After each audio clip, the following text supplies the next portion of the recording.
छपा कर ही मानूंगा। अगर नहीं माने हैं तो पूरा वीडियो देखकर बताइए और बताइए कि अगर ये वीडियो नहीं आएंगे क्या, मतलब ये क्वेश्चन नहीं आएंगे। तो चलिए बिना देरी के वीडियो को स्टार्ट करते हैं। देखते हैं सबसे पहला क्वेश्चन क्या है, फ्रांस की क्रांति कब हुई। और ये क्वेश्चन एक बार नहीं 1000 बार पूछा जा चुका है। मैं गारंटी के साथ कह रहा हूँ कि बार बार पूछा जाता है, हर बार पूछा जाता है यही क्वेश्चन कि फ्रांस की क्रांति कब हुई। तो ऑप्शन है 1779, 1849, 1779, 1879। तो यहाँ पर option number A 1779, option number एक 1779। दूसरा क्या है, राष्ट्रवाद का आरंभ किस देश से हुआ। तो राष्ट्रवाद का आरंभ नंबर 1 जर्मनी, इटली, फ्रांस, चीन। ये भी क्वेश्चन हर बार पूछा जाता है, अब की बार 2023 की परीक्षा में भी पूछे गए थे, तो मैं भी आस्क ये क्वेश्चन पूछे जा सकते हैं, संभावना है। तो नंबर 1 है जर्मनी, जर्मनी में राष्ट्रवाद का उदय नहीं हुआ था। तो ऑप्शन नंबर सी क्या है, फ्रांस, फ्रांस में राष्ट्रवाद का क्या हुआ था, आरंभ हुआ था। तो देखिए ये जो क्वेश्चन मैं लेके आया हूँ ये बहुत वेरी इंपॉर्टेंट है। आप लोग ये 10 क्वेश्चन जरूर से ज़रूर देखें, क्योंकि यही बोर्ड परीक्षा में 100% मैं कह सकता हूँ कि फंसने वाले हैं। इसी वजह से आप वीडियो को स्किप मत करना, पूरा वीडियो देख लेना। तो यहाँ पर 2 क्वेश्चन हो गए, फ्रांस की क्रांति कब हुई, ये बात आपको ध्यान रखनी है, माइंड में सेट कर लीजिए कि 1779, जैसे आप सुनाए 1779। फिर तीसरा क्या है, दूसरा क्या, राष्ट्रवाद का आरंभ किस देश से हुआ। तो नंबर 2 मतलब 3 फ्रांस से हुआ। किससे हुआ, फ्रांस से। ये भी आपको ध्यान रखना है कि फ्रांस से हुआ, राष्ट्रवाद का आरंभ किससे हुआ, फ्रांस से हुआ। अब देख लेते हैं तीसरे क्वेश्चन क्या है। तो महात्मा गांधी जी ने असहयोग आंदोलन कब आरंभ किया। तो यहाँ पर ऑप्शन 4 दिए हुए हैं। आपको जानते हैं कि ओमार शीट में एक गोला भरना होता है, जो गोला भरना होता है, तो मैं आपको बता देता हूँ इसमें कौन सा सही है। तो महात्मा गांधी जी ने असहयोग आंदोलन कब आरंभ किया। तो ऑप्शन नंबर 1920 में, 1920 में नहीं, ऑप्शन नंबर बी 1921 में। तो महात्मा गांधी जी ने असहयोग आंदोलन कब पारित किया, 1921 में। 1820 में गलत है, 1949 में गलत है। तो option number B is a right answer. तो आप लोगों को ये भी ध्यान रखना है कि महात्मा गांधी जी ने असहयोग आंदोलन कब आरंभ किया। ये बात जैसे क्वेश्चन है आपको ध्यान आ जाना चाहिए कि 1921 में।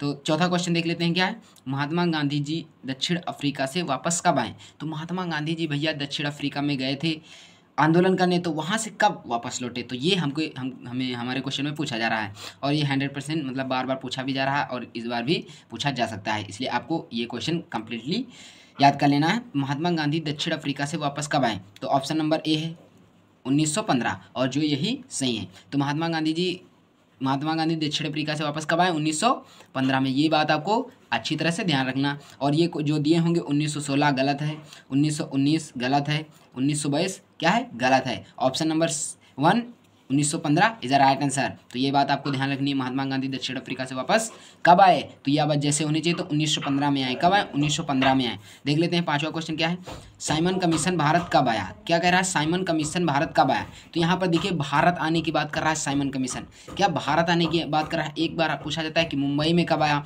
तो उसमें कन्फ्यूजन रहती है कि बच्चों को कि जब उसमें पूछा जाता है कि साइमन कमीशन भारत कब आया, तो उसमें बच्चे गलत कर देते हैं। इसलिए मैं आपके लिए ये क्वेश्चन लेकर आया हूँ, क्योंकि हर बार ये और वो क्वेश्चन पूछा जाता है, तो ये मैं आपको बता देता हूँ, आपसे गलती नहीं होगी। तो साइमन कमीशन भारत कब आया। तो नंबर 1 ऑप्शन 15 मतलब 1915 में गलत है, जो 1915 में महात्मा गांधी दक्षिण अफ्रीका से लौट के आए। 1928 इज अ राइट आंसर। तो आपको ध्यान रखना है, अगर आपसे पूछे कि मुंबई में क्या कब आया, तो मुंबई में 1945 में आया था। 45 या 1900 आया था, 1944 1945 में, ठीक है, इनके मध्य में आया था। तो साइमन कमीशन भारत कब आया था, 1928 में। अब आपको ये बात ध्यान रखनी कि साइमन कमीशन, जैसे क्वेश्चन आए कि साइमन कमीशन भारत कब आया, तो आपको तुरंत आपके मुंह से आंसर निकलना चाहिए 1928 में। तो देख लेते हैं छठा क्वेश्चन क्या है, महामंदी का आरंभ या प्रारंभ किस वर्ष हुआ। तो देखिए ये क्वेश्चन बेहद इंपॉर्टेंट है, इस पर लगा दीजिए स्टार, बना दीजिए स्टार, क्योंकि ये 100% में गारंटी के साथ या दावे के साथ कह सकता हूँ कि यही आपकी बार पूछा जरूर जाएगा। वो तो मैं पूछे जाएंगे, लेकिन मैं 100% बता रहा हूँ कि ये क्वेश्चन जरूर पूछा जाएगा। तो क्या कब महामंदी का आरंभ हुआ था। तो 1919 गलत है, 1919 में नहीं हुआ था। 1924 गलत है, 1929 में हुआ था। कब हुआ था, 1934 गलत है। तो आपको जैसे आपका क्वेश्चन है कि महामंदी का प्रारंभ किस वर्ष हुआ, तो आपको तुरंत याद आना चाहिए 1919 में। कब हुआ, 1919 में। चलिए देख लेते हैं सातवां क्वेश्चन क्या है। ये क्वेश्चन बेहद इंपॉर्टेंट है, कृपया ये पूरा वीडियो और ये क्वेश्चन याद कर लेना। तो सातवां है विश्व व्यापार संगठन की स्थापना कब हुई। जैसे आपको पूछ लेता है कि विश्व व्यापार संगठन की स्थापना क्या हुई, या WTO की, इस तरह पूछ सकता है, तो आपको कन्फ्यूजन नहीं होना है। तो आपको ध्यान रखना है विश्व व्यापार की स्थापना कहाँ हुई। नंबर 1 है न्यूयॉर्क, नंबर 2 है जिनेवा, नंबर 3 है चीन, नंबर 4 है भोपाल। तो आपको पता है कि न्यूयॉर्क में तो हुई ही नहीं। अगर नहीं पता तो मैं बता रहा हूँ, तो ऑप्शन नंबर बी है। Option number B is a right answer. विश्व व्यापार संगठन की, अब जैसे क्वेश्चन है कि विश्व व्यापार संगठन की स्थापना कब हुई थी, तो आपको, या कहाँ हुई थी, मतलब कब हुई थी, मैं ये भी बता दे रहा हूँ। इन लोगों का गठन जो था 1946 में हो गया था, लेकिन ये प्रारंभ 1947 में हुई थी, मतलब अपना कार्य 1947 में स्टार्ट करना आरंभ किया था। तो जैसे क्वेश्चन पूछे विश्व व्यापार संगठन की स्थापना कहाँ हुई, तो तुरंत आपको याद आना चाहिए कहाँ, जिनेवा में हुई। देख लेते हैं 8वां क्वेश्चन क्या है। जलोढ़ मिट्टी का निर्माण होता है, किससे होता है, ये क्वेश्चन है। जलोढ़ मिट्टी का निर्माण होता है, ऑप्शन दिया है नदी द्वारा, पवन द्वारा, हिमानियों द्वारा, या पहाड़ द्वारा। तो किससे होता है, तो option number A is a right answer. नदियों द्वारा। किसे, नदियों द्वारा, नदियों के औषधि लाने की वजह से हुआ है। तो option number A is a right answer. तो नदी द्वारा। जलोढ़ मिट्टी का निर्माण कैसे हुआ, नदी द्वारा। अब आपका जिससे क्वेश्चन है कि जलोढ़ मिट्टी का निर्माण कैसे हुआ, आपको तुरंत याद कर लेना है कि नदी द्वारा हो। किससे, नदी द्वारा। 100% छपने वाले प्रश्न हैं। सुंदरवन राष्ट्रीय पार्क किस राज्य में है, ये भी बहुत इंपॉर्टेंट सवाल है कि सुंदरवन राष्ट्रीय पार्क किस राज्य में है। तुम राज्य में है, या सॉरी यहाँ पर राज्य में नहीं, कहाँ पर है ये बात कर लीजिए। कहाँ पर राज्य में तो गलत हो जाएगा, कि सुंदरवन राष्ट्रीय पार्क किस जिले में है, ये कर लीजिए, जिले में है, जिले में है। ठीक है, तो देख लेते हैं कौन से जिले में है।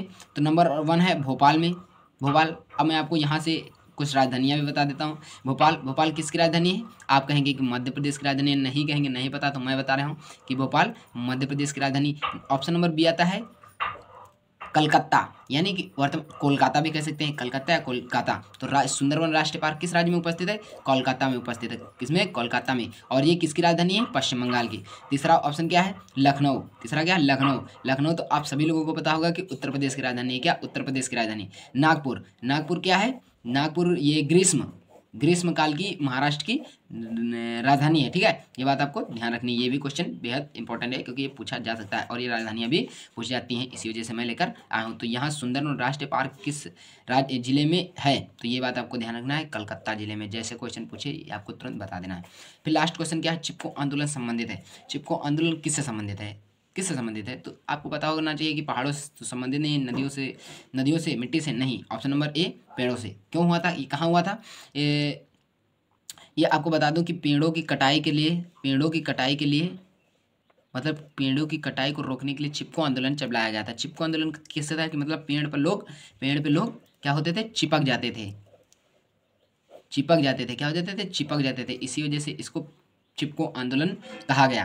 तो दोस्तों, अगर ये वीडियो आपको थोड़ा सा भी इंटरेस्टिंग लगा हो या इंपॉर्टेंट लगा हो, और आपकी बोर्ड की परीक्षा के लिए, क्योंकि मैं बता रहा हूँ कि 100% छपने वाले प्रश्न हैं, और आपको अगर अच्छा लगा हो तो कृपया हमारे वीडियो को लाइक कर दीजिए। और अगर आप हमारे चैनल पर नए हैं तो कृपया हमारे चैनल को सब्सक्राइब कर दीजिए, क्योंकि इसी तरह के पता नहीं हम कितने अच्छे टॉपिक्स एंड वीडियोज़ बनाकर वीडियो पर चैनल पर अपलोड करते रहेंगे। तो इसी वजह से आप हमारे चैनल को क्या कर लीजिए, सब्सक्राइब कर लीजिए। मिलते हैं इसी तरह के नेक्स्ट वीडियो में, तब तक के लिए खुश रहें, मस्त रहें, जय हिंद।